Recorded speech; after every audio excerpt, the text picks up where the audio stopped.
You're listening to the Ask Drone U podcast. You ask, we answer your drone questions. Whether you're here to turn your passion into profit or you simply fly for fun.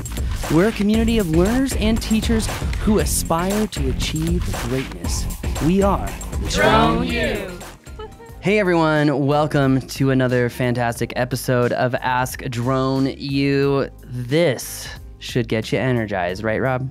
Absolutely get you in what's going Yes, this show is going to get you energized. At least we hope so.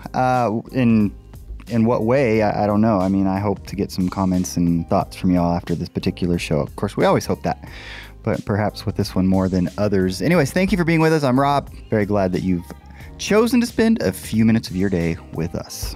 Definitely excited and grateful as well. Today we're going to be talking about remote ID. The question has come in, is my Mavic Mini going to be susceptible to remote ID? And the answer is pretty simple, but there's also an assumption in his question, which I think that we should do our job of clarifying about registration with micro drones, because the FAA, I mean, the blessed heart of Kevin Morris, who has become the mouth of the FAA, has recently corrected this, and I think he would be happy / grateful if we made sure that we put this info out too. So, yeah. The other info, though, well, you might not be so happy there, Kevin, but that's okay because it's still the law. So, hey, we didn't write it. We didn't write it. Yeah, don't look at us.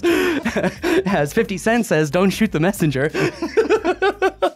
So, by the way, did you see his response yesterday to the taxes? I sure did. Uh-huh. Is that what you're talking about? That's what I'm talking about. I didn't know. Because I posted that on Instagram and I was like, did you also hear what they said about freelancing? So anyway, yeah, we're not going to get into politics, but when entrepreneurialism is on the chopping block, you're like, what? So anyway, let's get into today's question, brought to you by our good friends. That's right, who are Drone U members. If you're like me and you love to fly, you love to take pretty photos, you love to get pretty panos, maybe you want those super smooth motions at just the right time of day. Maybe you're interested in learning how to subject track an object, your family, your boat, maybe it's even your kids surfing behind your boat. Well, don't you want to get the best shots possible to show off those memories, to relive nostalgia, to bring back the feelings that you had in those experiences? Don't you love to storytell? Don't you love to help other people? Well, if you're like me, then you want to become a Drone U member, because for $47, yeah, sure, we can help you pass your Part 107 test, but everyone knows that is not enough. The FAA, well, they're not going to teach you how to fly. They're not going to teach you how to avoid mistakes, because frankly, when they don't fly themselves, it's going to be hard to teach you from experience. That's why here at Drone U, we go beyond flight school. For $47 a month, you're going to get more than 3 dozen classes. And one of those classes, that's right, is running your business. So if you're wondering how much should you charge, or what does a multi-client discount look like, and how can I sell one deliverable to 10 different clients, well, you're in the right place. You should probably become a Drone U member now and stop thinking about it so you can start making progress. All right. Yes, you're losing out by not being a member. I'm going to be honest with you, okay? Why? Not because of the content. It's because of the community. Hey guys, long-time listener. Appreciate all the work you guys do and all the great information you provide. I had a question on remote ID.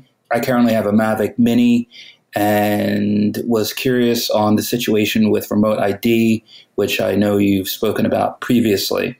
My question is how it will impact the smaller drones that aren't necessarily required to register with the FAA. What's the timeline currently for remote ID? And your thoughts on it and how it will impact larger drones and smaller drones moving forward. Thanks a lot. Adam, thank you very much for the question. Thank you for the kind words. Thank you for listening. You rock. Yeah. Remote ID. Remote ID. Micro drones. Okay, let's just be registering. Yeah. Oh, you know what? That's the thing I wanted. I wanted to reciprocate Kevin Morris's little thing. There's I haven't dug into this, and I'm not going to fight it. It's not a hill I'm willing to die on. But the FAA says that if you are using a micro drone that's less than the 0.55 pounds, that is, Part 107 fits 0.55 to 55 pound drones. It's that simple. So if remote ID is getting added on to Part 107, it's very easy to understand then 0.55 drones to 55 pound drones are going to be required to follow whatever remote ID rules that there are. So Thomas, we really hope you read all those comments. That being said, it's really important to understand that your micro drone, if it is being used commercially, is supposed to be registered. Okay, so you are supposed to register that drone if it's being used commercially. Commercially, some people have said the FAA doesn't say this anymore.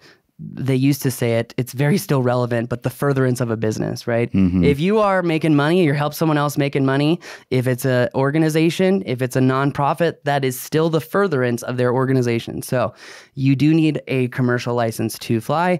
Obviously, that's not stopping a lot of people, frankly, but that doesn't matter because here we care about doing things the right way to succeed over the long term, which means yes, if you have a micro drone and you get ramp checked, you're probably not going to get slapped on the wrist for it or anything, but you should register those micro drones. Also, don't forget everyone, February last year, remember what DoD put out? You've got to mark the registration so it can be seen. It's something that law enforcement is being taught to look for.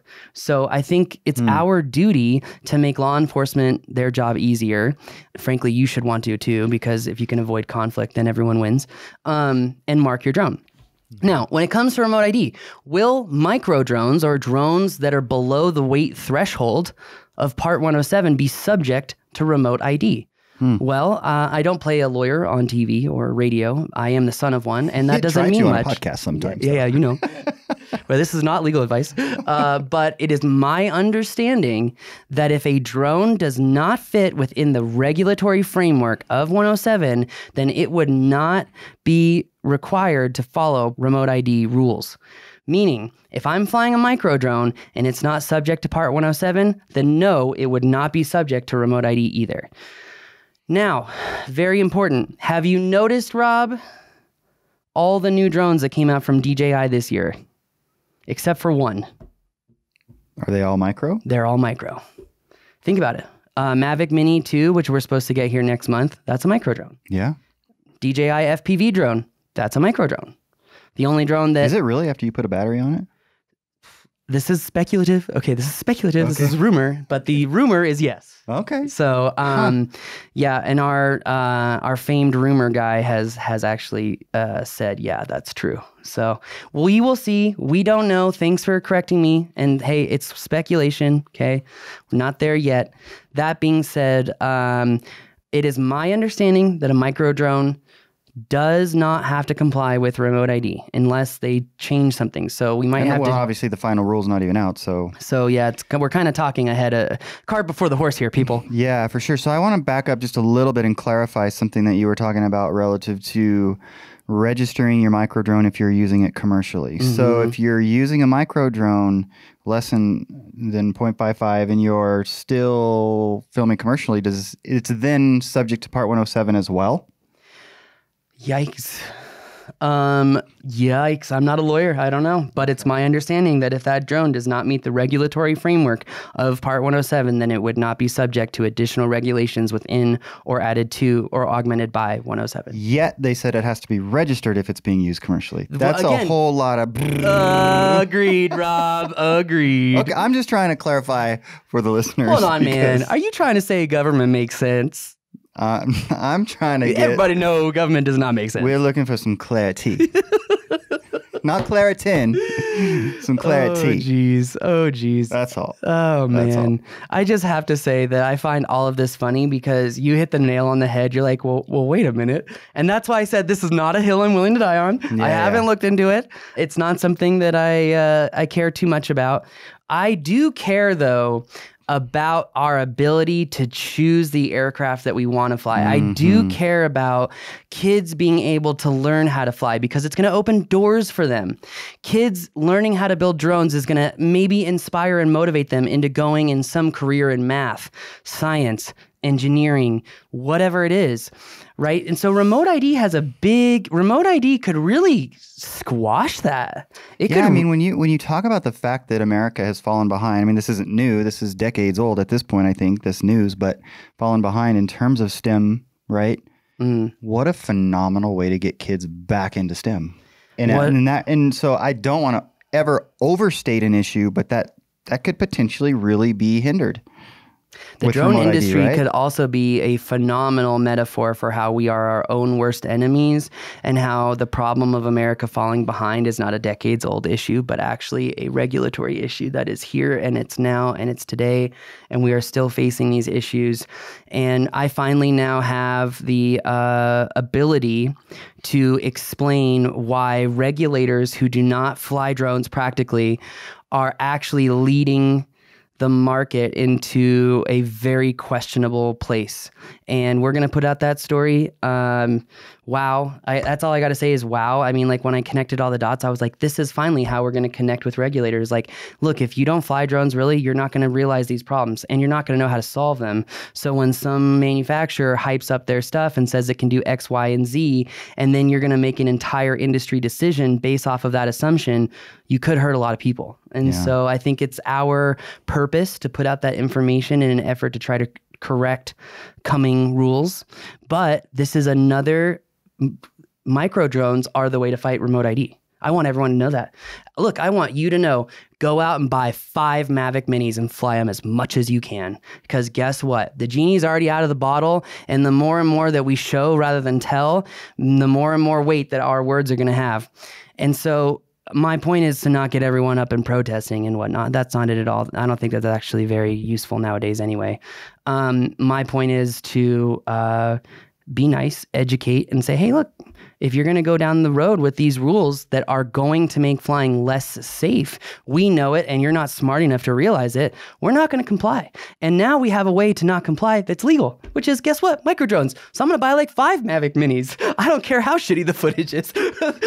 Well, the Mini 2. Yeah, the Mini 2 is supposed to be way better footage. So, hey, maybe we get a Hasselblad Mavic Mini 2. But no, this is great because micro drones could be the saving grace for this industry, right? Hey, you want to buy your kid a drone this holiday season? Do you want to make sure that they don't get in trouble with that drone? Well, then, ladies and gentlemen, buy them a Mavic Mini where, oh yeah, that's right, they don't have as many rules to follow. I mean, seriously, this is, I think, a very important thing to say. I don't know. You seem a little locked up right now, kind of hesitant. No. Because I'm contemplating if I should say what I'm thinking, and I will, and that's simply that they'll just change the rules and make it down to, they'll lower the weight requirement, right, if it starts to become an issue. But well, you'd think that, but everyone talks about Part 107. Everyone talks about coming remote ID, but people are not really talking about the one largest group of pilots that have just outright ignored 107, and there's been zero enforcement on it. And I mean, I think that says everything that it needs to say. And look at all the FPV drones that are over 250 grams. How many of those things have you seen with registration stickers on them? Yeah. No, I'm asking you a question. I haven't seen any. Me either. 0. Me either. Goose. We've seen a few FPV drones around here too. So, so I mean, I think, we're coming up into a precarious position with the industry. We don't know what's coming on with the regulations. Rumors swirl and Autarian drops hints without knowing it on webinars. That was amazing.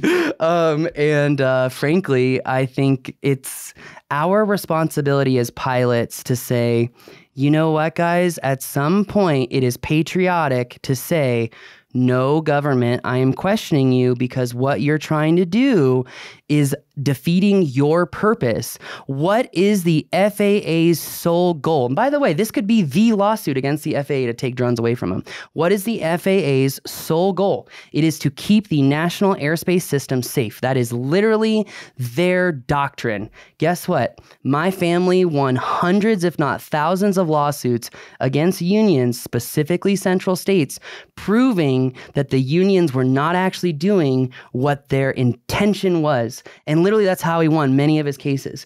And all of those cases were in federal court. And so you now think about it, right? You think about these rules once again, as proposed, Rob made a point. We don't know what's coming yet.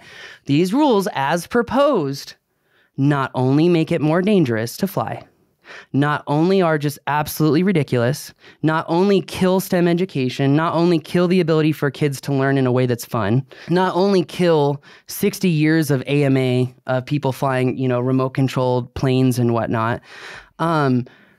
But remember, and I say this because I grew up in Virginia. I've had a lot of lessons about the Founding 13, and one of the things that's so important is do not be afraid to question government when what they're doing is practically and legitimately not good for the benefit of the people that they're trying to protect. And I mean, I think that the credibility questions are already there with Boeing and whatnot. Maybe Skydio is becoming the new Boeing. I don't know. But long story short is we have a duty as pilots to raise our voice and say, you know what? No, I'm not going to comply with that because actually it could make me crash. It could make me hurt someone. It could have these issues. And then also I would like to invite the FAA, specifically the administrator, to go listen to Joe Rogan's podcast with Edward Snowden and learn about the mass collection of data from cell phones, which you're trying to do with remote ID. And then I would like to invite you to go look at the federal ruling from about 3 weeks ago, proving Snowden correct. And then I would like to ask you, how do you intend to implement remote ID if it directly contradicts existing laws? All right, I'm done on my high horse. I'm sorry. I'm ready to fight. I'm like, you know what? I love to fly, and I'm sick and tired of people who don't know what they're talking about, leading us down a road. And no, I don't want you to fail on your own because the industry fails along with your mistakes. And I think this is the time where we got to be like, look. Can we just pump the brakes? Let's see what you guys put out. Let's see what happens. Pelosi must have said something. I got the market in front of me, excuse me. But look here, ladies and gentlemen, if you're a parent and you want to inspire your kids to take flight, know that your legal liability drops significantly with the Mavic Mini or micro drones in general, if I understand the way that the regulations are written right now. So, and honestly, I could be wrong. I'm not a lawyer. I'm not trying to pretend to be one. I'm just a loudmouth kid of one. So, I think you heard a few hears on the other side of this podcast.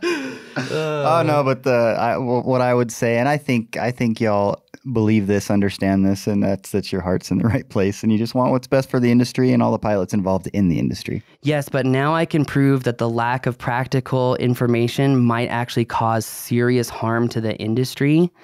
And frankly, I'm excited that now I have a way to prove it and visualize it. You know what I mean?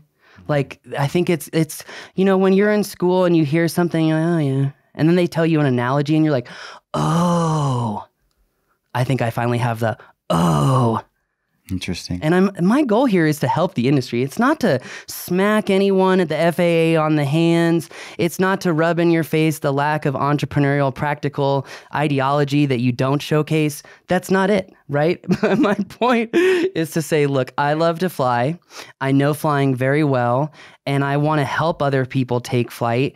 And I think it's in our economic best interest to help people take flight. And if we implement these regulations that very practically are not keeping people safer, we got to stand up and say, yeah, not so much. So, because here's the thing, guys. There are 15 LEAP agents at the FAA, and there are now almost 200,000 Part 107 pilots. That's just the Part 107 pilots, yeah. That's not the FPVers. That's not the Cinewhoopers. That's not the I'm afraid to take the FAA test because I don't know what I'm getting into people. You know who I'm talking about. There's a lot of those. And you know what? There's such an opportunity for the FAA to come out with open arms, really help the industry, not, hey, we're here listening. Thanks for the 53,000 comments. Goodbye, right? We're seeing through it. And we hope that that's not the case.